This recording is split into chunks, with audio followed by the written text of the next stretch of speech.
또 이르시되 내가 너희와 함께 있을 때에 너희에게 말한 바 곧 모세의 율법과 선지자의 글과 시편의 나를 가리켜 기록된 모든 것이 이루어져야 하리라 한 말이 이것이라 하시고, 이에 그들의 마음을 열어 성경을 깨닫게 하시고, 또 이르시되 이같이 그리스도가 고난을 받고 제3일에 죽은 자 가운데서 살아날 것과 또 그의 이름으로 죄 사함을 받게 하는 회개가 예루살렘에서 시작하여 모든 족속에게 전파될 것이 기록되었으니 너희는 이 모든 일의 증인이라.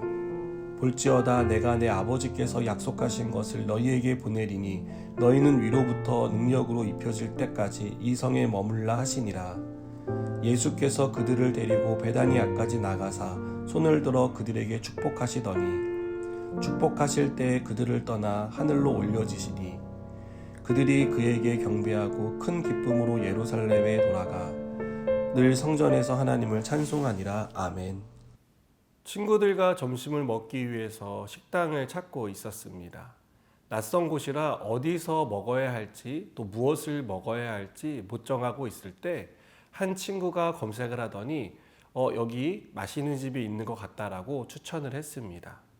배도 고프고 딱히 가고 싶은 곳이 없었기 때문에 가자고 했습니다. 그러자 다른 친구가 얼마 전에 가서 먹어봤는데 생각보다 별로라며 다른 곳에 가자고 했습니다. 이미 그 집에서 먹어본 친구의 말이라 가보지는 않았지만 정말 그 친구의 말처럼 맛이 없을 것 같아서 다른 집에 가서 밥을 먹었던 기억이 납니다. 단순히 소문을 듣고 정보를 아는 것과 현장에서 직접 경험한 것은 다른 차원의 일이라는 생각이 들었습니다.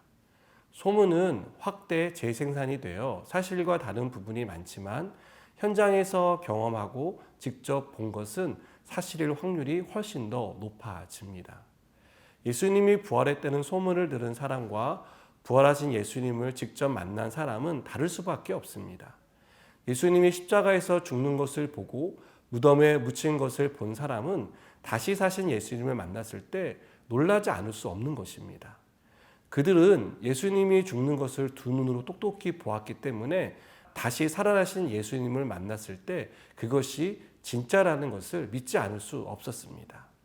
그래서 예수님은 부활에 관한 소문을 들은 사람이 아닌 부활하신 주님을 만난 제자들에게 부활의 증인이 되라고 말씀하십니다. 46절에서 48절을 보시면 또 이르시되 이같이 그리스도가 고난을 받고 제3일에 죽은 자 가운데서 살아날 것과 또 그의 이름으로 죄사함을 받게 하는 회개가 예루살렘에서 시작하여 모든 족속에게 전파될 것이 기록되었으니 너희는 이 모든 일의 증인이라고 말씀합니다. 예수님의 제자들만큼 예수님이 하나님의 아들이라는 사실을 분명하게 또 정확하게 아는 사람은 없습니다. 또 예수님을 가장 사실적으로 전할 수 있는 사람도 제자들 밖에는 없습니다. 이후로 제자들은 예수님이 하나님의 아들이시고 구원자이시며 예수님을 믿는 자는 구원을 받는다는 복음을 전하기 시작합니다. 사도행전 4장 12절에서 베드로는 다른 이로서는 구원을 받을 수 없나니 천하 사람 중에 구원을 받을 만한 다른 이름을 우리에게 주신 일이 없다라고 말하는 것을 봅니다. 사랑하는 여러분, 우리가 전할 복음은 예수 믿으며 복을 받는다는 내용이 아닙니다.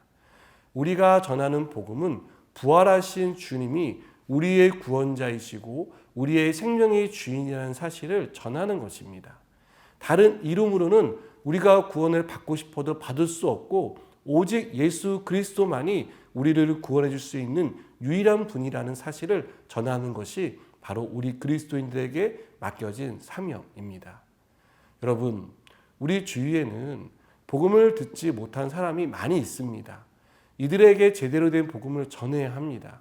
예수님이 우리 인생의 유일한 소망이라는 사실을 전해야 합니다.